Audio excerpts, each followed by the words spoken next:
Determine the equations of the tangents to the circle x squared. So that we have the equation of the circle that's given to us, and the tangent line is going to be perpendicular to the line whose equation is 4x plus 3y plus 5 equals to 0. So let us begin.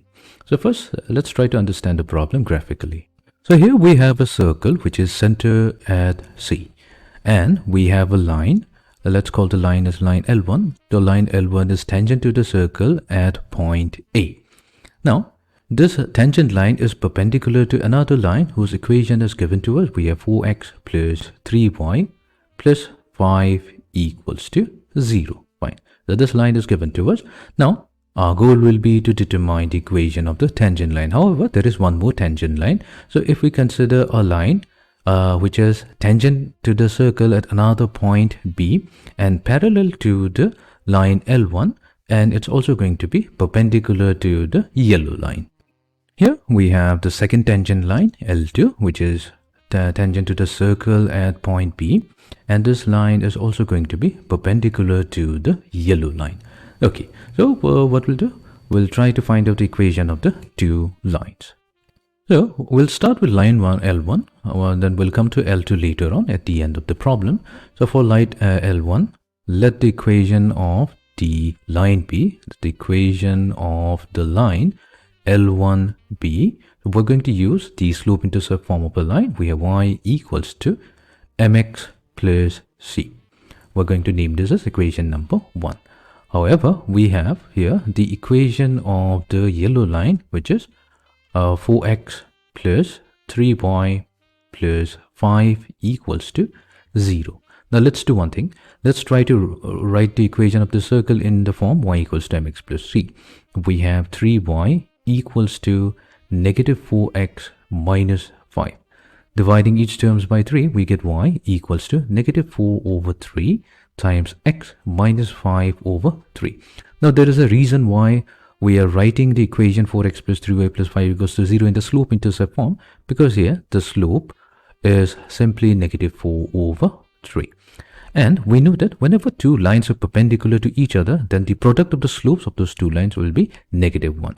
So here we know that the product of the line L1, that's m, times negative 4 over 3, where negative 4 over 3 is the slope of the yellow line, that will be equals to negative 1. So solving for the value of m, so m comes out to be positive 3 over 4, which means that we can rewrite equation number 1 as y will be equals to 3 over 4 times x plus c.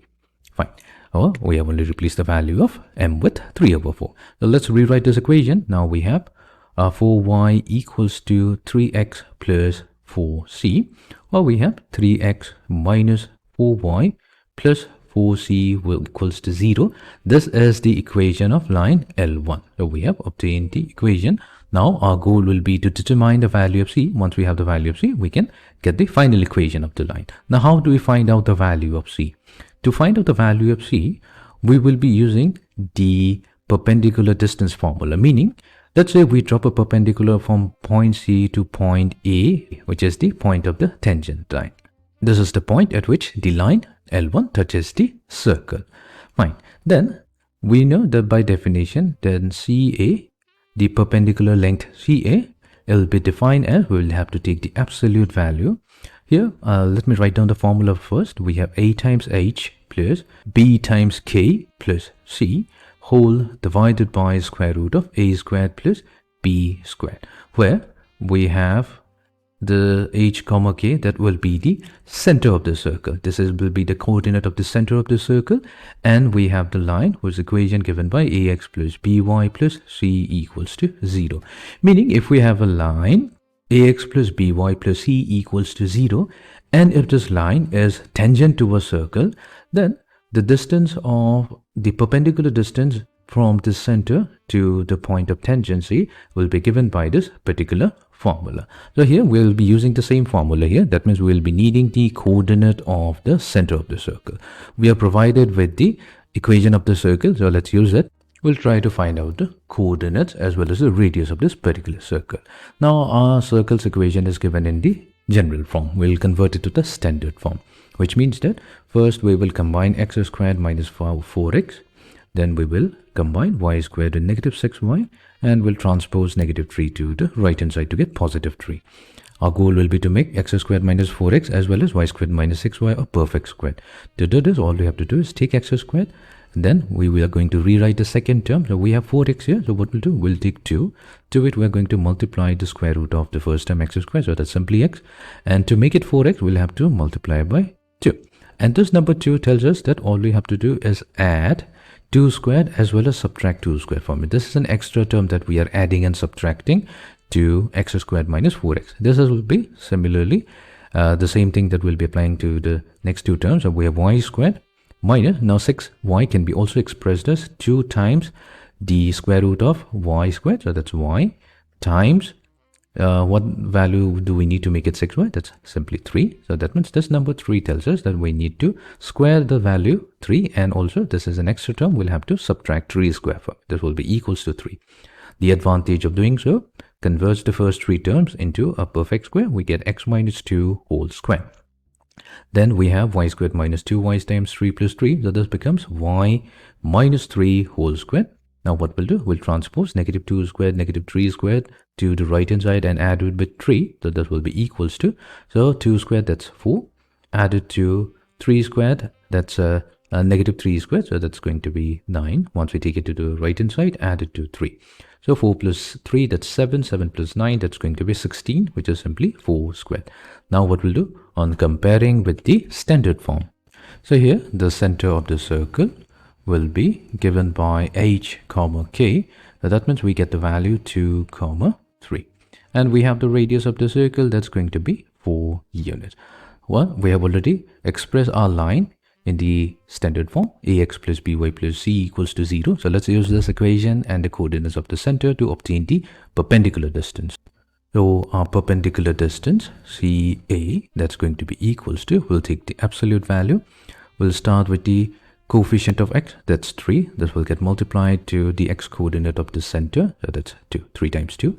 Added to negative 4, which is the coordinate, which is the coefficient of y, and multiply it to the y coordinate of the center, that's 3, plus the constant term, which is simply 4c, divided by the square root of, we'll take the coefficient of x, that's 3 squared, added to negative 4 squared. However, if we go to our diagram, what is the perpendicular distance? CA. This is nothing but the radius of our circle, and we have already found out the radius of the circle using the equation. So here radius was 4 units. So let's substitute the value of the perpendicular distance with 4 units. So we have 4 equals to 3 times 2, that's 6, minus negative 4 times 3, that's 12, plus 4c divided by, this is going to be equals to 5.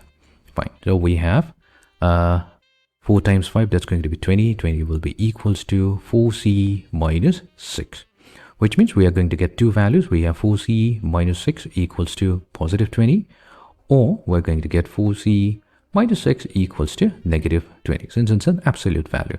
So solving for 4c, so 4c is going to be 26, and 4c can be equals to negative 14. Here we're not going to divide by 4 because we need the value of 4c, because in the equation of the line we needed 4c. Fine. So let's substitute this value. We have the equation of the line L1. We're working with L1 here.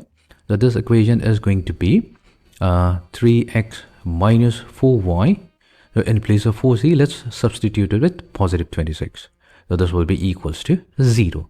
And we have another value for 4c, negative 14. That will be the equation of the other line. So equation of the line L2. So that's going to be 3x minus 4y negative 14 equals to 0. So we have two equations of the line.